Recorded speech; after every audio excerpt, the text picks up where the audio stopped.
Hello students, स्वागत करती हूँ आपका अपने YouTube channel jobs and career bye Anju में। आज हम करेंगे एक्सरसाइज 12.1 जो वेक्टर्स का चैप्टर है, उसकी स्टार्टिंग हम करने जा रहे हैं। तो देखिए, इसका जो बेसिक्स है वो मैंने आपको करा दिया है। इसका क्वेश्चन नंबर फर्स्ट देखिए, ये कहता है कि अगर if A vector is a non zero vector, अगर कोई भी ए वेक्टर है वो नॉन ज़ीरो वेक्टर है तो फाइंड अ स्केलर। तो आपको एक स्केलर निकालना है कि सच डेट, इस क्वेश्चन को मैंने बेसिक वाले में भी करवाया है। बेसिक वाली जो वीडियो है जिसमें मैंने बेसिक क्लियर कराया था वेक्टर एंड स्केलर का। आपको पता है स्केलर क्वांटिटी होती है जिसमें डायरेक्शन नहीं गिवन होता है, ठीक है, सिर्फ मैग्नीट्यूड होता है। और वेक्टर क्या होता है जिसमें डायरेक्शन एंड मैग्नीट्यूड दोनों होता है आपके पास। तो यहाँ पर हमारे पास हमें ये गिवन है और हमें स्केलर के की वैल्यू निकालनी है। तो के ए का मैग्नीट्यूड हमारे पास क्या है, 1 है। तो इसको हम कैसे लिख सकते हैं, दोनों को अलग अलग लिख सकते हैं। इसके बाद के क्या आ जाएगा, ये इसके साथ मल्टीप्लाई में है, इस साइड जाके डिवाइड में। ए वेक्टर का मैग्नीट्यूड, मैंने इन दोनों का मैग्नीट्यूड अलग अलग कर दिया है, ठीक है। करने के बाद हमने के को ऐसे लिख लिया है। अब आपको पता है कि ये जो मैग्नीट्यूड है एक तरह से मॉडुलस है। अगर आप मॉडुलस हटाएंगे तो मॉडुलस में क्या होता है, जब भी आप मॉडुलस हटाते हैं तो प्लस माइनस दोनों का साइन आता है। तो इसी तरह से जब हम के का मॉडुलस हटाएंगे तो यहाँ पर हमारे पास प्लस माइनस 1 ए वेक्टर, ए का मैग्नीट्यूड, ठीक है। तो इतना समझ आपको आ गया। तो यही आपकी के की वैल्यू है। इतना सा क्वेश्चन था, इसमें आपको के की वैल्यू ही निकालनी थी। इसके बाद इसका नेक्स्ट क्वेश्चन देखिए, क्वेश्चन नंबर 2 का फर्स्ट पार्ट। इसमें कहा गया कि अगर दोनों वेक्टर्स इक्वल हैं, अगर दोनों वेक्टर्स इक्वल हैं तो क्या उनका मैग्नीट्यूड भी इक्वल होगा। बिल्कुल होगा। जब मैंने आपको इक्वलिटी वाली डेफिनेशंस पढ़ाई थी तो उसमें आपको ये बताया था कि अगर दो वेक्टर इक्वल होते हैं तो उनका जो मैग्नीट्यूड है वो बिल्कुल सेम होता है एंड इनकी जो डायरेक्शन है वो भी बिल्कुल सेम है। तो ये बिल्कुल यस रहेगा इसका आंसर। तो आपको सिर्फ इतना लिखना है कि ये इक्वल है। क्यों इक्वल है, because by the definition of the equality we have that the two vectors are equal and their magnitudes are also equal, ठीक है। आपको क्या लिखना है, yes these are equal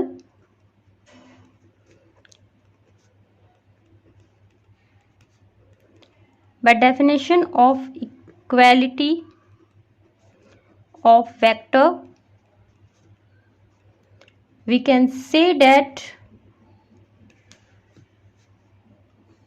if तो a vector is equal to b vector then magnitude of a vector is equal to magnitude of b vector, ठीक है। इस तरह से आपको इसको राइट डाउन करना है। इसके बाद इसका सेकंड पार्ट है, इसमें इसने कहा है कि अगर इनका मैग्नीट्यूड इक्वल है तो बताइए कि क्या ये दोनों वेक्टर्स ही बराबर होंगे क्या। अब एक चीज है कि मैग्नीट्यूड का मतलब क्या हो गया, उनकी लेंथ हो गई ना। इसने सिर्फ आपको इतना ही दिया कि उनकी लेंथ इक्वल है, ठीक है। यानी कि जैसे उनकी वैल्यू ए वेक्टर अगर 3 है तो बी वेक्टर भी 3 है, तो मैग्नीट्यूड इनका बराबर दिया है। तो हम ये तो नहीं कह सकते, इससे हमें ये पता तो नहीं चल सकता कि इनकी जो डायरेक्शन है वो सेम है या नहीं है। तो इसमें हम ये नहीं कह सकते कि ये बिल्कुल दोनों वेक्टर बिल्कुल बराबर होंगे। हम यहाँ पर लिखेंगे कि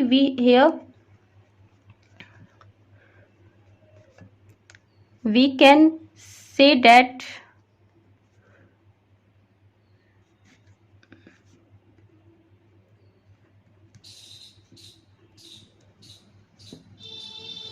if magnitude of A is equal to magnitude of B then their lengths are same but direction may or may not same, so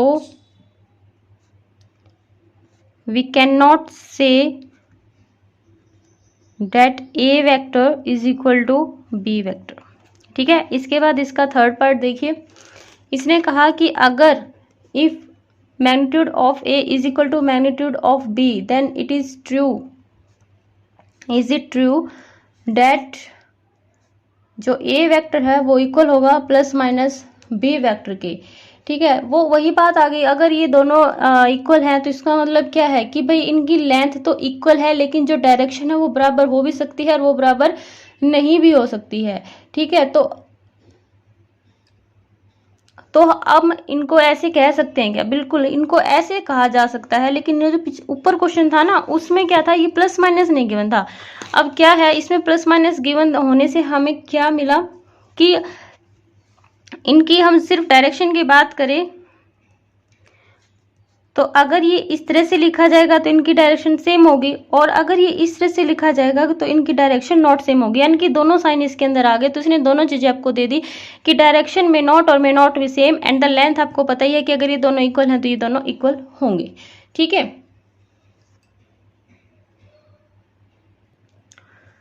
इसके बाद है मेरे पास, हमें प्रूव करना है कि minus of minus a vector is equal to a vector. अब vector के केस में आप एक चीज समझ लीजिए कि जहां माइनस आ गया, जैसे मेरे पास कोई भी एक वेक्टर है ए बी, कोई भी एक वेक्टर है क्या, ए बी, मैंने मान लिया कि यहाँ पर ये जो ए वेक्टर है ना, ये यही वेक्टर है कि ए बी क्या है, ए वेक्टर है। अब ए बी के साथ अगर आप माइनस लगा देते हैं तो जो ए बी है वो बदल जाएगा किस में, बी ए में। अगर आप बी ए के साथ माइनस लगा देते हो तो वो दोबारा बदल जाएगा किस में, ए बी में। फिर ए बी के साथ फिर से माइनस लगा देते हो तो ये फिर से बदल जाएगा बी ए में। तो इस तरह से जो होते हैं ये वेक्टर्स अपनी डायरेक्शन शो करते हैं कि जो माइनस का साइन है ये आपको डायरेक्शन बताता है कि माइनस ऑफ ए बी, इसका मतलब क्या है, बी टू ए। ओके, तो हमें ये यहाँ पर हमारे पास हमें इतना गिवन है कि दो माइनस है, इसमें दोनों माइनस आपको बताने हैं कि ये ए वेक्टर ही है। अब ऐसा नहीं करना है कि माइनस माइनस प्लस हो गया जी तो हमने सॉल्व आउट करके एक स्टेप में इसको खत्म कर दिया, ऐसा नहीं है। हमें यहाँ पर मान लेते हैं कि हमारे पास लेट करना पड़ेगा कि जो ए बी है, जो ए वेक्टर है उसको हमने क्या मान लिया, ए बी मान लिया। क्या मान लिया हमने, उसको ए बी मान लिया, जो इस तरह से इस तरह जा रहा है, ए वेक्टर है। ए वेक्टर क्या है, ए बी है। अब दोनों साइड क्या लेंगे, माइनस लेंगे। Minus of a vector is equal to minus a b vector. ठीक है, इसके बाद देखिए अब माइनस आने से माइनस ए वेक्टर, अब ये तो सिंगल है ना, इसमें तो हम कुछ कर नहीं सकते, लेकिन इसमें देखिए हमने ए बी, ए से बी ऐसी डायरेक्शन हमने शो की है, तो अगर इसके आगे माइनस आ गया है तो क्या होगा, ये बदल जाएगा। किस तरह से लिख सकते हैं आप इसको, बी ए वेक्टर। ठीक है, इसके बाद हमने क्या किया, दोबारा एक और माइनस दोनों तरफ लगाया इस तरह से, और अब ये क्या बन गया, मैंने बताया था माइनस आने से फिर से ही बदल जाएगा, तो फिर से इसकी डायरेक्शन बदल जाएगी, ए बी हो जाएगा। ठीक है, क्या हो जाएगा, ए बी हो जाएगा। इसका मतलब, और ए बी क्या है आपके पास, ए वेक्टर ही तो था। ए बी कौन है, लेट हमने ए को क्या माना था, ए बी वेक्टर माना था, तो ए बी की जगह हम क्या लिख सकते हैं, ए लिख सकते हैं। अब इसको देखिए और इसको देखिए, आ गई ना सेम सेम, हैंस प्रूव्ड। तो ये था आपका क्वेश्चन नंबर 3। इसके बाद देखिए क्वेश्चन नंबर 4। इसके बाद देखिए क्वेश्चन नंबर 4, इसमें कहा गया कि ए बी सी डी एक पैरेललोग्राम है। अगर ए बी ए है और बी सी बी है तो आप दिखाइए कि जो ए सी होगा वो ए प्लस बी होगा और जो बी डी होगा वो बी माइनस ए होगा। अब मैं आपको सीधा सा बता देती हूँ कि जो बेसिक की वीडियो मैंने आपको कराई थी, जिसमें बेसिक्स कराए थे, उसमें आपको 2 लॉ कराए थे, एक तो ट्रायंगल लॉ ऑफ एडिशन और एक पैरेललोग्राम लॉ ऑफ एडिशन। वैसे अगर कहा जाए तो दोनों जो लॉ होते हैं ना वो बिल्कुल सेम होते हैं, तो आप अगर एक भी याद कर लेंगे तो भी आपका काम चल जाएगा। तो ट्रायंगल लॉ ऑफ एडिशन से आपके सारे क्वेश्चन हो सकते हैं। ठीक है, तो जो ए बी है वो आपके पास ए है। अब लेकिन आप थोड़ा सा पैरेललोग्राम को याद रखिए कि पैरेललोग्राम में क्या होता है, जो अपोजिट साइड्स होती है ना वो क्या होती है, इक्वल होती है।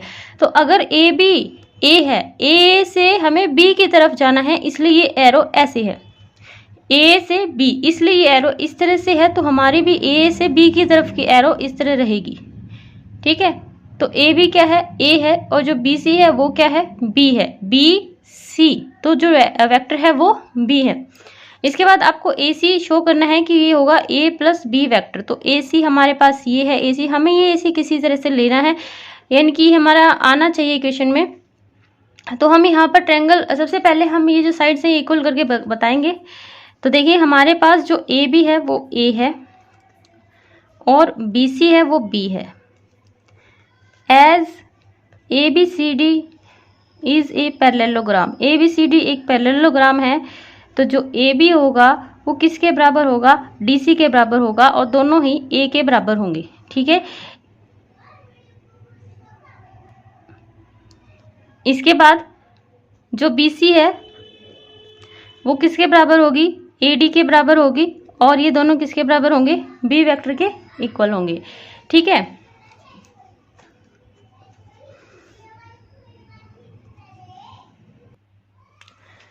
अब हमारे पास चारों साइड्स का मेजरमेंट आ गया कि अगर ये ए है तो ये भी ए है, और अगर ये बी है तो ये भी क्या है, बी है। अब हम ट्रायंगल लॉ ऑफ एडिशन लगाएंगे। इन ट्रायंगल हम ट्रायंगल लेंगे ए बी सी, जिसके अंदर क्या आएगा, ए सी आएगा, और जो ए बी है उसकी भी वैल्यू हमारे पास है और जो बी सी है उसकी भी वैल्यू हमारे पास है। ठीक है, by triangle law of addition. Triangle law of addition क्या कहता है वो देखिए। अब मैं आपको बहुत डिटेल नहीं कराऊंगी, ठीक है, डिटेल मैं करा चुकी हूँ। तो देखिए उसमें क्या होता है ना, जैसे हमारे पास दो साइड्स हैं, दोनों इस तरह से जा रही है ऑर्डर में कॉन्टिन्यूसली, यानी कि ऐसे गई और फिर ये चलती हुई ऐसे गई, तो फिर इस साइड को कैसे जाना चाहिए, ऐसे आना चाहिए ना, लेकिन ये ऐसे नहीं आएगी, ये कैसे जाएगी, उल्टी, इस तरह से। तो जो ये साइड अपोजिट डायरेक्शन में जा रही है, यानी कि हम मान लेते हैं कि ये ए है, ये बी है और ये सी है, तो जो उल्टी डायरेक्शन में अपोजिट डायरेक्शन में जा रही है, तो जो बी सी है वो किसके बराबर होगी, जो ऑर्डर में चल रही है, a b plus b c के। ठीक है, तो ये आपका ट्रायंगल लॉ ऑफ एडिशन कहता है। तो हमारे पास ए बी सी है, जिसके अंदर हमें ए सी लेना है, ए सी, हमें ए सी चाहिए, ए से जो सी की तरफ जाता हो, तो ये इस तरह से होगा, ए से जो सी की तरफ जाता हो, ए सी। तो अब बताइए, ये दोनों ऐसे जा रही है और फिर ऐसे जा रही है, तो दोनों ऑर्डर में जा रही है। ठीक है, तो a plus a b plus b c किसके बराबर हो जाएंगे, ए सी के बराबर हो जाएंगे। अगर मैं इनको लिखूं तो a plus b is equal to a c, तो ए सी की वैल्यू मेरे पास क्या आ गई, a प्लस बी। ठीक है, इसके बाद दूसरी ट्रायंगल लेंगे, यहाँ से हमने ए सी की वैल्यू निकाल ली, हमें ए सी की वैल्यू चाहिए थी, जो ए सी में ये प्रूव करना था। अब हमें बी डी लेना है, बी डी, बी से जो डी की तरफ जाए, बी डी। तो हम ट्रायंगल लेंगे ए बी डी, जिसके अंदर क्या आएगा, b d, by triangle law of addition.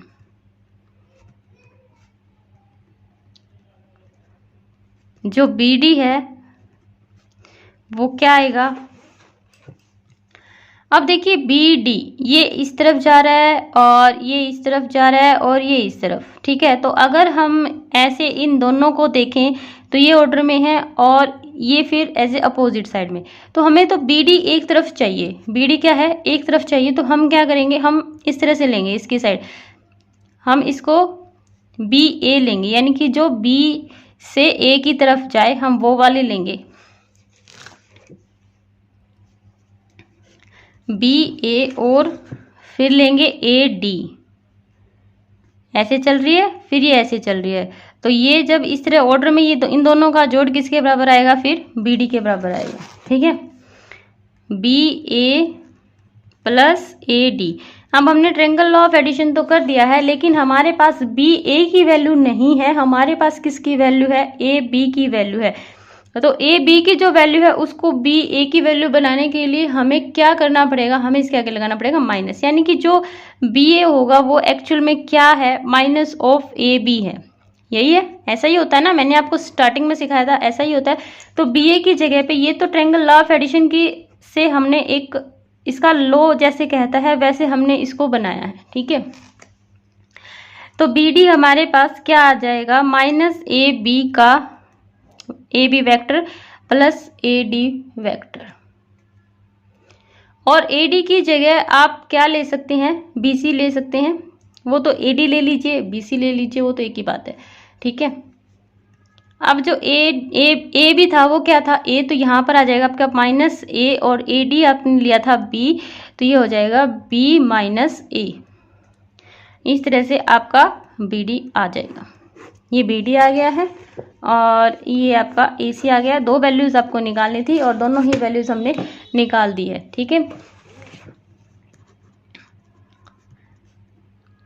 ये मेरे चैनल का नाम है, और अगर आपको वीडियो अच्छी लगती है, हेल्पफुल लगती हैं, तो प्लीज़ इसको सब्सक्राइब कीजिए और वीडियो को लाइक कीजिए।